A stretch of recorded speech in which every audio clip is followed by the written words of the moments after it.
అది విజయవాడ హైదరాబాద్ మధ్య నడిచే ఒక పాత బస్టాండ్ రూట్. సమయం రాత్రి 1:30. ఒక బస్ ప్రయాణికులతో నిండుకొని ప్రయాణం చేస్తుంది. ఆ రోజు వాళ్ళు వెళ్ళే రూట్లో రోడ్ వర్క్ నడుస్తుంది. అందుకే డ్రైవర్ వేరే రూట్లో పోనిస్తూ ఉన్నాడు. రాత్రి రోడ్డు మధ్యలో చాలా ఇయర్స్ బ్యాక్ మూసివేసి ఉన్న బస్టాండ్ రూట్ నుండి బస్సు వెళ్తుంది. అప్పుడు అందులో ఉన్న ఒక అమ్మాయి, ఇక్కడ బస్ ఆపండి అంటుంది. అసలు అక్కడ ఇప్పటి వరకు ఎవరు బస్ ఆపమని ఎవ్వరూ చెప్పలేదు. ఎందుకంటే అక్కడ ఏదో ఉందని అందరూ మాట్లాడుకుంటూ ఉంటారు. బస్ ఆపమని చెప్పిన అమ్మాయి మెల్లగా కిందికి దిగింది. కానీ అక్కడ సడన్గా బస్సు దిగిన అమ్మాయి మాయమైంది. అక్కడ ఎవరూ లేరు. స్టాండ్ పాతగా తుప్పు పట్టిన బోర్డులు, పగిలిన బెంచీలు, ఒక పాడైన లైట్ మాత్రమే ఉన్నాయి. డ్రైవర్ అండ్ కండక్టర్ షాక్గా ఒకరినొకరు చూసుకున్నారు.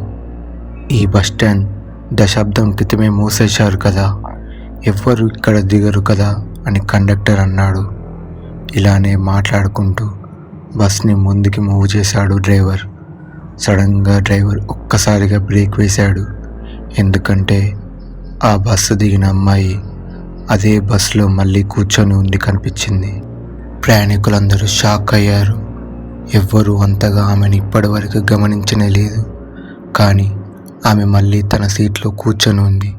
ఆమె నెమ్మదిగా కిటికీ బయటకు చూస్తూ ఉంది. అప్పుడు ఆమె వెనక కూర్చున్న ఒక పెద్ద ఆయన ఆశ్చర్యంగా, ఈ అమ్మాయి పేరు లావణ్య కదా, 10 ఏళ్ల క్రితం ఇక్కడే ఇదే బస్సులో ప్రయాణిస్తూ అప్పుడు బస్ యాక్సిడెంట్ అయి ఇక్కడ చనిపోయింది కదా అంటాడు. బస్సులో చల్లని గాలి వీచింది. లైట్లు ఫ్లిక్కర్ అయ్యాయి. డ్రైవర్ మొత్తం చెమటలు కారుతున్నాయి. యాక్సిలేటర్ గట్టిగా నొక్కాడు. ఆ యువతి యొక్క ముఖం ఒక్కసారిగా భయంకరంగా మారింది. ఆమె తల ఒక్కసారిగా వెనక్కి తిరిగి మొత్తం బస్సు వైపు చూసింది. ఎవ్వరూ ఈ బస్సు నుండి బయటకు వెళ్ళలేరు. మీ అందరూ ఈ రాత్రి నాతో వస్తారు అని అంటుంది. ప్రయాణికులందరూ కేకలు వేశారు. బస్సులో ఉన్న కిటికీలు, ఎగ్జిట్ డోర్లు అన్నీ లాక్ అయ్యాయి. డ్రైవర్ ఒక్కసారిగా బ్రేక్ వేశాడు.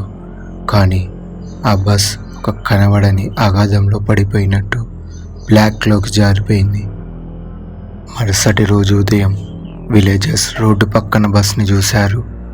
బస్ రోడ్డుకి ఒక పక్కన ఉంది. ఇక్కడ బస్సు ఉండడం ఏంటి అని ఆ విలేజర్స్ ఒక్కసారి బస్ ఎక్కి చూశారు. కానీ లోపల ఒక్కరు కూడా లేరు. డ్రైవర్, కండక్టర్, ప్రయాణికులు అందరూ మాయమయ్యారు. కానీ సీటు చివర ఒక పుస్తకం పడి ఉంది.